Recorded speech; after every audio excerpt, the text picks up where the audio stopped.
en A Punto. Perspectivas de la economía y las políticas públicas con Santiago Peña.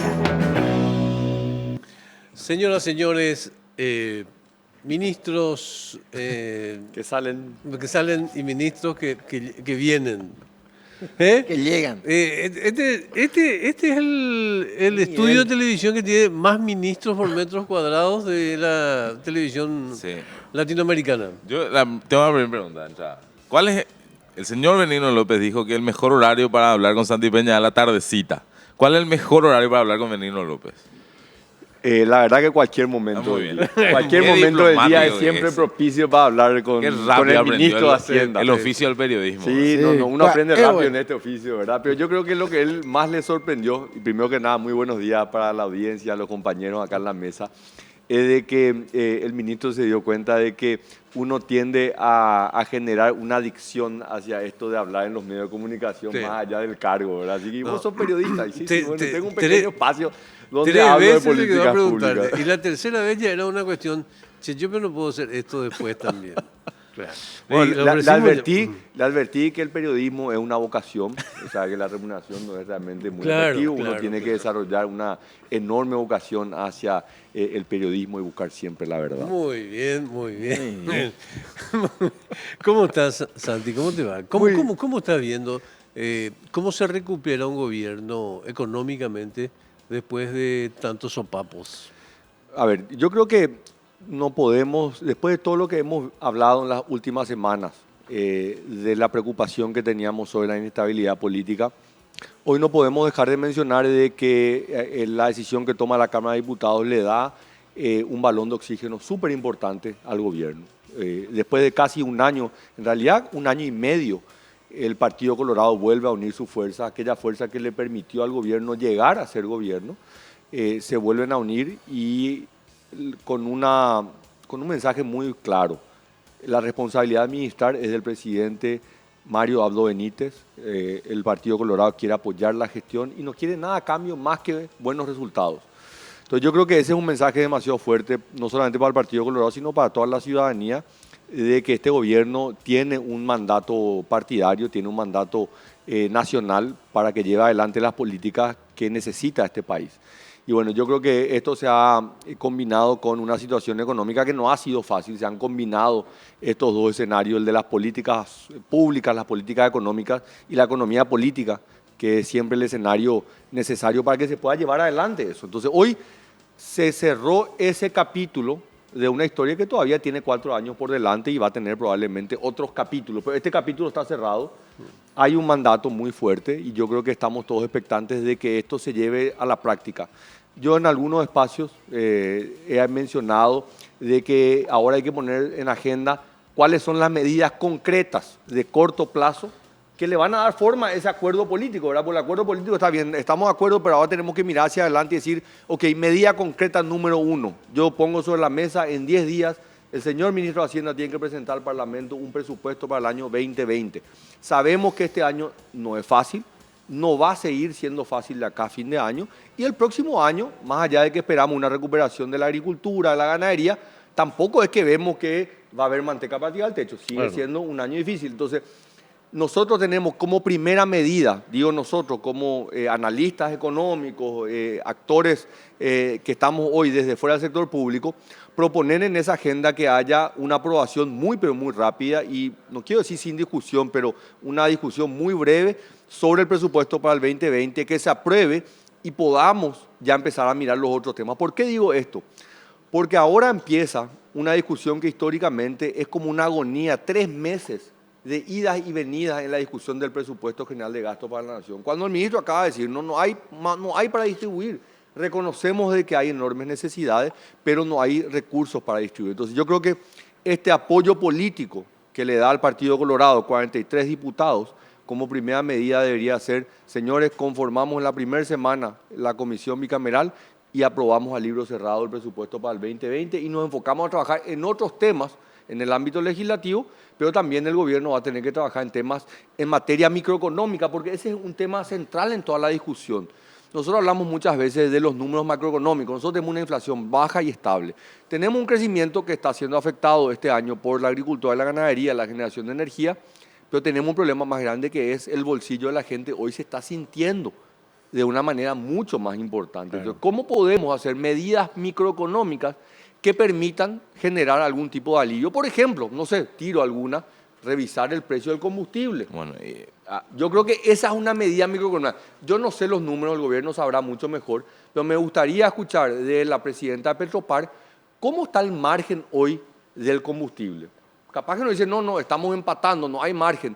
Pero si miramos el número del precio del petróleo desde el último ajuste, que creo que fue en mayo, y hay una baja de casi 15%, ¿verdad? Hay que ver los stocks, hay todas las explicaciones para eso, ¿verdad? Pero yo creo que esa es una medida que en el pasado generó un impacto porque no hay probablemente un insumo que afecte más a las familias que el precio del combustible, porque no solamente afecta a aquellos que tienen vehículos, sino afecta directamente al transporte público, que sí es un efecto masivo sobre toda la población. Entonces yo creo que hay que pensar en ese tipo de medidas. Este acuerdo político que es necesario genera una condición necesaria, pero no suficiente, pero ahora hay que darle un contenido a eso.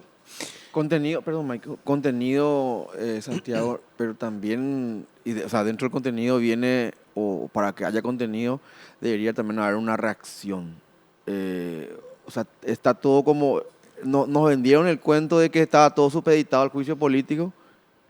Van a hacer en un par, o en una hora más va a ser 24 horas que el juicio político ya está, digamos, a pasar mejor vida, y sigue sin haber reacción. O sea, uno esperaría que hoy o ayer mismo a la tardecita habían salido ya algunos anuncios, lo que le planteaba yo al ministro de Hacienda con mucho respeto, era confirmaciones o no, o salidas o no, pero no indefiniciones, no la cuestión, digamos, que estamos pendientes de que pasen algunas cosas, ¿verdad? Me parece que por ahí, o coincidís conmigo o no. Sí, a ver, después de haber estado del otro lado del mostrador, ¿verdad? Dentro del gobierno, y uno muchas veces está abrumado por los conflictos. Y acá es más un arte que una ciencia, ¿verdad? No es que a las 2 horas o a las 3 horas o a las 24 horas. Pero uno sí esperaría que lo más rápido posible haya un golpe de timón y se empiecen a hacer algunos ajustes que nadie duda que son necesarios. Pero obviamente el gobierno está evaluando dentro de todo ese escenario. Yo creo que hay una condición necesaria, que era esta estabilidad dentro del Partido Colorado. Hoy hay un bloque de 43 diputados en la Cámara de Diputados que no solamente le permite a este gobierno pensar que no tiene que irse, yo quiero pensar que ahora empecemos a anotar goles, que empecemos a avanzar en temas, no solamente estar esperando que explote el próximo conflicto. Entonces, yo creo que el gobierno está analizando esto, yo no tengo ninguna duda que está dentro de la mesa de discusión, pero lo que ha quedado muy claro es de que esa es una responsabilidad única y exclusiva del presidente de la República, donde el Movimiento Nuevo Colorado, que ciertamente le ha dado ese respaldo y ese apoyo decidido, pero no quiere participar en la toma de decisiones que tiene que llevar adelante este gobierno. Una responsabilidad del presidente de la República. En la línea esta de la reactivación económica que se habla, ahora nosotros casi siempre creo que interpretamos desde los medios que lo que hace que se reactive la economía en Paraguay es la obra pública. Pero no puede ser el único elemento, tiene que haber otros elementos. ¿Cuáles consideras que deberían ser a mediano plazo, por lo menos esas salidas que debería por lo menos empezar a plantear el gobierno? Buena pregunta, Mike, porque no solamente no es suficiente la obra pública. En realidad esto es como una caja de herramientas. Cuando vos decís, ok, se descompuso algo y yo miro mi caja de herramientas y no tengo muchas herramientas, esa es la realidad. La obra pública es de las pocas herramientas que tiene un gobierno, en general, en Paraguay, en Argentina, Estados Unidos, en Noruega. Pero en Paraguay tiene un impacto mucho mayor porque el nivel de inversión histórica ha sido tan bajo que la inversión pública tiene un efecto multiplicador rapidísimo. O sea, no sé, por mencionar, en Estados Unidos prácticamente todas las autopistas ya hoy están asfaltadas. No tiene mucho impacto si vos mejorás esa autopista. Pero en un país, Paraguay, como tiene tanta escasez de caminos de todo tiempo, tanta escasez de rutas, o sea, habilitar una ruta o hacer un camino tiene un impacto económico tremendo.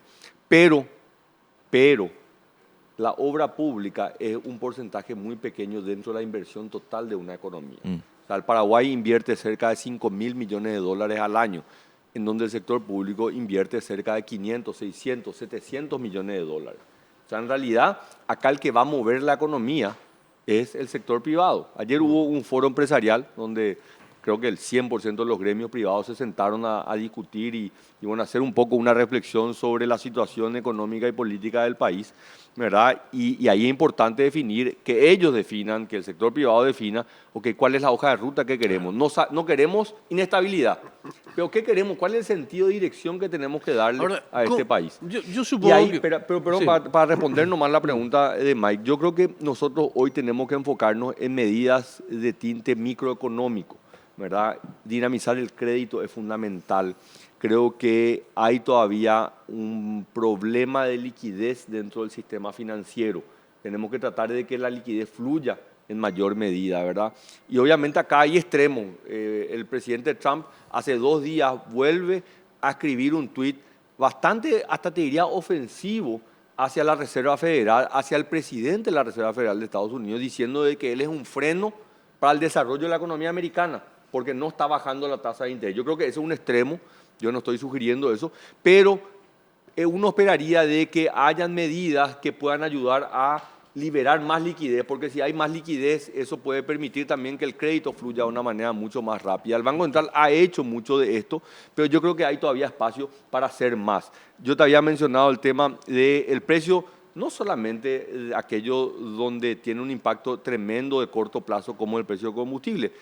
Me gustaría ver cómo está la situación de la INC. El cemento es un insumo fundamental dentro de la estructura de la construcción, entonces yo no sé si de repente desde la INC se puede hacer algo, no sé cómo están los niveles de producción, no le estoy diciendo, pero dentro de esa caja de herramientas muy limitada que tiene el gobierno, yo creo que hay algunos elementos que hay que tratar de mover para que tengan un impacto. No es uno solo, es una combinación de varios factores. Una cuestión que para mí es una última consulta, tiene que ver con un factor que vos conocés, Santi. Conocés como, supongo que conocés ya desde tus tiempos de estudiante de economía, conociste después en la burocracia, siendo miembro del directorio del banco, siendo ministro de Hacienda, hoy siendo un banquero en el sector privado.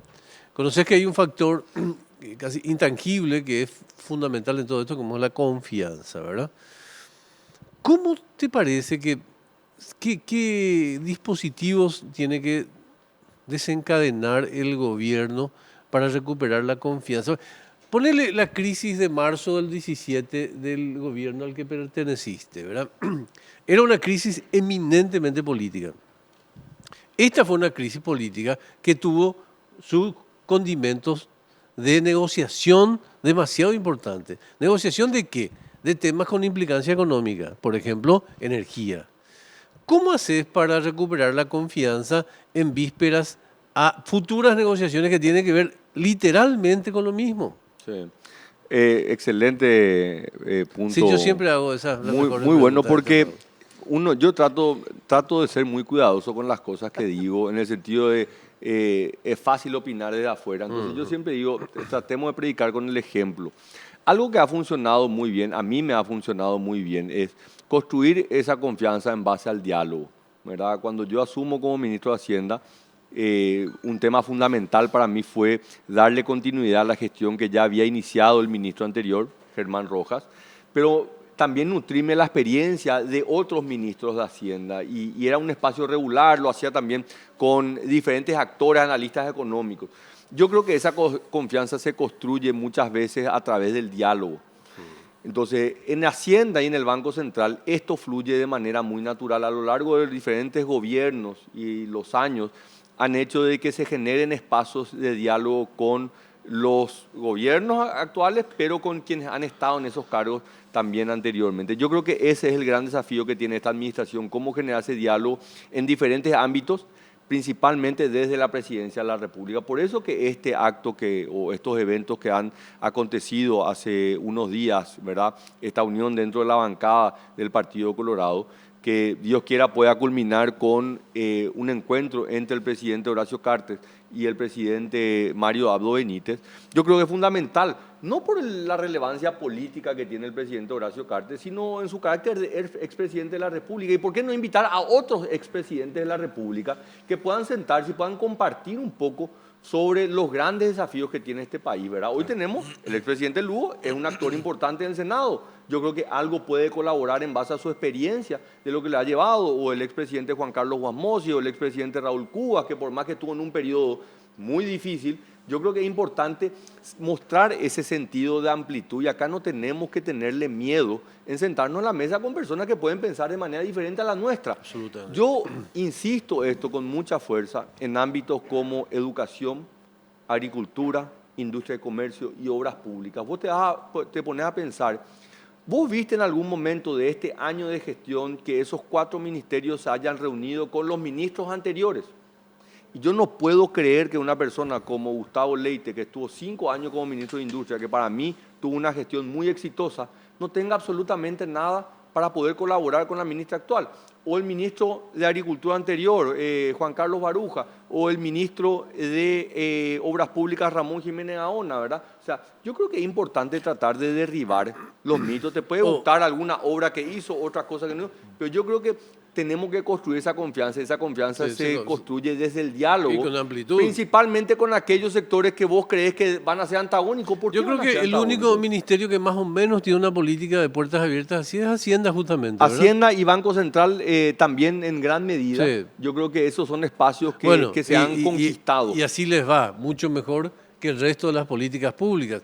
Te reitero, es increíble. Pero había toda una discusión, Augusto. ¿Te acuerdas que hace poco hablamos que había 3 equipos alrededor manejando un poco las ideas comunicacionales? Y yo sé bien que hay uno que decía que eso es muestra de debilidad, el Pero, sentarse a escucharle a los ¿sabés demás. cuál es más muestra de debilidad? Tenés mucha razón.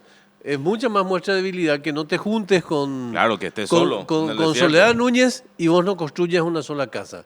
Que vos no te juntes con Jiménez Gaona y vos nos hagas un metro de ruta. No, un ¿Entendés? viaducto, ¿verdad? Claro. En fin, ¿alguien tiene algo más que No, preguntar? después la pregunta a usted, no tengo más nada que decir. Yo tengo una pregunta, al señor. ¿Vos querés preguntarle eso el domingo pasado? No, te quiero preguntar sobre eso. Le quiero preguntar otra cosa. Hace unos años tomó por sorpresa al mundo que Jeff Bezos, que es el dueño de Amazon, tipo más rico del mundo, haya comprado el Washington Post. Pagó $250 millones para comprar él. A diferencia de Amazon, que él es parte del propietario, él es el dueño del Washington Post. Hay un grupo editorial que se llama Axel Springer, que es el grupo editorial que maneja el diario Bild, es el más importante de Europa. Había una conferencia donde estaba el CEO de esta empresa y le comentaron, ¿qué opina de que este empresario tecnológico haya comprado por $250 millones el Washington Post, un diario en decadencia, un diario papel? Y agarró y dijo, si yo sabía que costaba eso, compraba sin preguntarle al directorio, firmaba yo el cheque. En este escenario, que el GNB haya pagado 270 palos por el BBVA, ¿qué sensación le genera a alguien que trabaja en Basa, por ejemplo? Creo que es una apuesta súper importante que hace el GNB, que es un banco, yo creo que ni siquiera un banco regional, un banco colombiano que tiene una operación en Perú y tiene una operación en Paraguay. Okay. A mí me tocó, siendo regulador bancario, estando en el Banco Central, autorizar la venta en su momento del HSBC al GNB. Se sabía en el mercado hace varios años de que el BBVA estaba saliendo, porque en realidad salió de América Latina.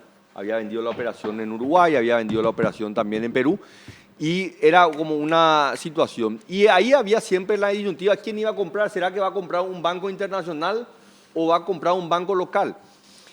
Y la verdad que no me sorprende esta medida que toma el GNB, porque en realidad no había muchas ofertas. No había la posibilidad de que un banco local pueda comprar. ¿Por qué? ¿Es caro los $270 millones? Y te diría que no. Yo creo que es un muy buen negocio. Ok. Pero el gran desafío que tiene quien compre ese banco tiene que tener una espalda para aguantar $1.200 millones de depósitos a la vista. Entonces nosotros tenemos un sistema financiero que está concentrado en depósitos a la vista. Entonces los grandes bancos tienen mucha plata a la vista, que se puede ir así. Entonces quien compre tiene que tener una billetera muy grande, porque esos 1.200 se pueden ir de un día para otro. Y acá sabíamos de que ningún grupo local tenía esa suficiente espalda. Entonces no eran los 270 millones, que es muy rentable, es una operación muy rentable, es un buen precio, pero el número no eran los 270, el número eran los 1.200 que tenés que aguantar si un día la gente quiere salir de ahí. Obviamente un banco global como BBVA, y quien compra también tendría que tener esa misma espalda. A propósito de espalda, se salvaron de un penal el domingo. ¿Qué El sábado, el sábado, qué cara dura que son. Qué notable. Quiero destacar Contra 10 El- no pudieron.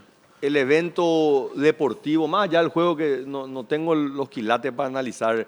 Ni nosotros, deportivo, Marlene es la pero, única, pues. pero No, como por eso, espectáculo, estaba matando. ¿verdad? Y yo no fui a la cancha, mi hijo sí fue. de ¿Sabes qué 22 pasa? años. Te cuento algo. Cuando lo pudiéramos tenerlo a Benigno López de comentarista, él también entiende más de deporte. Entiende, jugó en cicloncito de chiquitito, pero peor olimpista. Jugó cicloncito.